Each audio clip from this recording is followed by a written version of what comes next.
Next topic is protection from weeds. So ये किया जाता है जब plants को weeds से बचाना हो. तो while the plants are grown in the field, many small unwanted plants also germinate and grow in the field along with the crop plant. तो क्या होगा? ये हुई मेरी weeds की definition. These unwanted plants that grow along with the cultivated crops are known as weed, and the removal of weed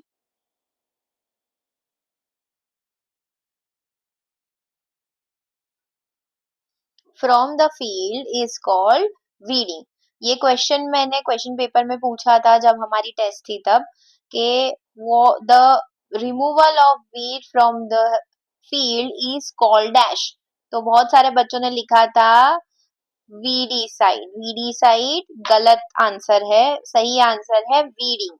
process को बोलते हैं वीडिंग. और वीडीसाइड्स वो केमिकल है जो स्प्रे किया जाता है टू रिमूव वीड्स. तो वीडिंग के लिए जो मेथड है वो मैन्युअली एक हो सकता है वीडिंग, और दूसरा हम वीडीसाइड्स को स्प्रे कर सकते हैं.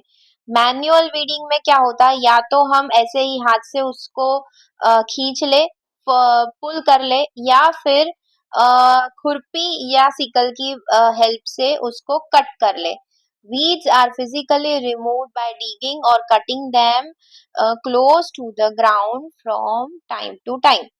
अभी अगर ये प्रोसेस मैन्युअली होता है तो स्प्रे करेंगे जब, तो क्या होगा, तो सर्टेन केमिकल्स कॉल्ड वीडीसाइड्स, उसका नाम है 2 and 4D, are spread in the fields to kill the weeds but crops remain unaffected. Weedicides use करते वक्त ओरिजिनल प्लांट्स या क्रॉप्स को कोई नुकसान नहीं होता है, और it should be sprayed during the vegetative growth of weeds before the flowering and formation, else weeds become difficult to control. तो प्रिकॉशनली उसको फार्मर्स को यूज ऐसे करना है कि उस वक्त नोज और माउथ को कपड़ों से कवर करना है, ढकना है, ताकि उनकी हेल्थ का कोई इश्यू ना हो पाए.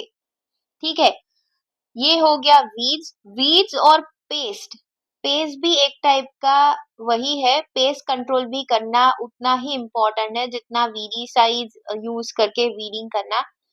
तो पेस्ट बेसिकली तब पेस्टिसाइड्स यूज करते हैं जब ग्रेन्स को स्टोर करते हैं. Pest are organisms that damage the crops.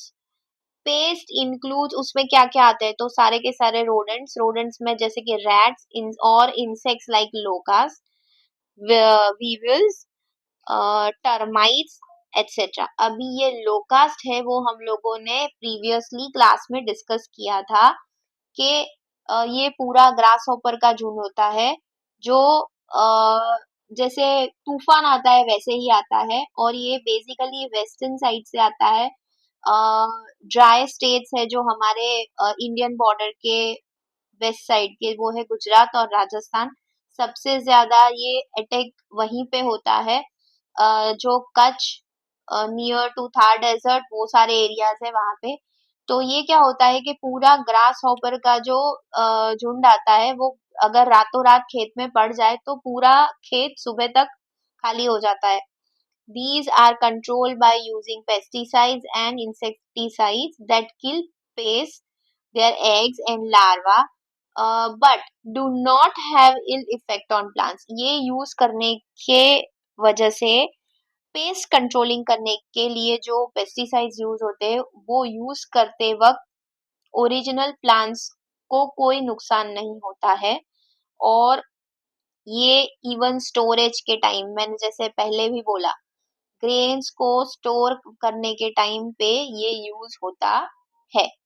Now अभी हम पहुंचे हैं नेक्स्ट पॉइंट पे जो है हार्वेस्टिंग. हार्वेस्टिंग में बेसिकली तीन चीजें मिक्स होती है, एक तो हार्वेस्टिंग, उसके बाद थ्रेशिंग और फिर उसके बाद विनोइंग। तो हार्वेस्टिंग में आपको पता ही है प्रोसेस क्या होता है, कटिंग और गैदरिंग जो हम करते हैं क्रॉप्स का, मैच्योर्ड क्रॉप को, उसको बोलते हैं हार्वेस्टिंग। उसके बाद जो प्रोसेस होता है उसको बोलते हैं थ्रेशिंग, और लास्ट में जो प्रोसेस होता है विनोइंग, जिसमें सीड्स प्रॉपरली अलग हो जाते हैं और फिर उसको हम स्टोरेज के लिए अलग से रख सकते हैं। हार्वेस्टिंग में टूल्स आपको पता ही है कौन कौन से टूल यूज होते हैं, सिकल अगर मैन्युअली करना है तो, और अगर फार्मर्स को मशीन यूज करना है तो अभी हार्वेस्टर्स अवेलेबल है। थ्रेशिंग में क्या होता है, थ्रेशिंग में प्रोसेस है ग्रेन सीड्स को काफ से उसको सेपरेट करना है। तो पहले क्या होता था, जैसे मैन्युअली वो लोग थ्रेशिंग प्रोसेस करते थे, तो उस वक्त ये होता था कि एक पूरा बंच बना के, जो क्रॉप्स होता था उसका बंच बना के उसको स्टोन के ऊपर पीट पीट के उसमें से ग्रेन सीड्स अलग करते थे। अभी उसके लिए भी मशीन्स आ गए और उसमें भी हार्वेस्टिंग और थ्रेशिंग दोनों एक साथ हो उसके लिए कंबाइन करके मशीन आता है। So sometimes stubs of crop plants left in the field after harvesting. Harvesting के बाद कभी कभी ये होता है कि कुछ कुछ प्लांट्स या उसके रेसिड्यूज वहां पे छूट जाते हैं फार्म में या फील्ड में, तो आफ्टर हार्वेस्टिंग उसको बर्न कर देते हैं फार्मर्स।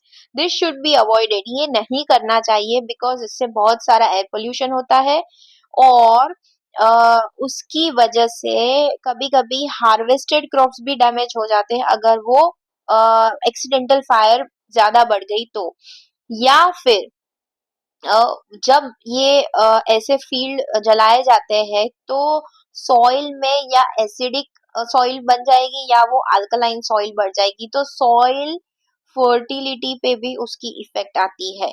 सो पीछे के जो रेसिड्यूज बच जाते हैं उसके लिए या तो आप उसको कलेक्ट करके अलग से उसको थ्रो कर दीजिए, या उसका कोई भी नेक्स्ट जैसे प्लोइंग या टीलिंग करेंगे नेक्स्ट हार्वेस्टिंग के लिए, तो वो वैसे भी वहां से निकल ही जाने वाले हैं। तो कभी भी फील्ड में हार्वेस्टिंग के टाइम उसको मतलब हार्वेस्टिंग हो जाने के बाद उसको बर्न नहीं करना चाहिए। सो आज आपको होमवर्क में ये जो मैंने जितना भी अभी हाईलाइट किया है, प्रोटेक्शन ऑफ वीड्स, उसमें what is weed, next weeding की डेफिनेशन, और third weeding methods, manual weeding और स्प्रेइंग वीडीसाइड्स, वो आपको करना है, लिखना है नोटबुक में, ठीक है।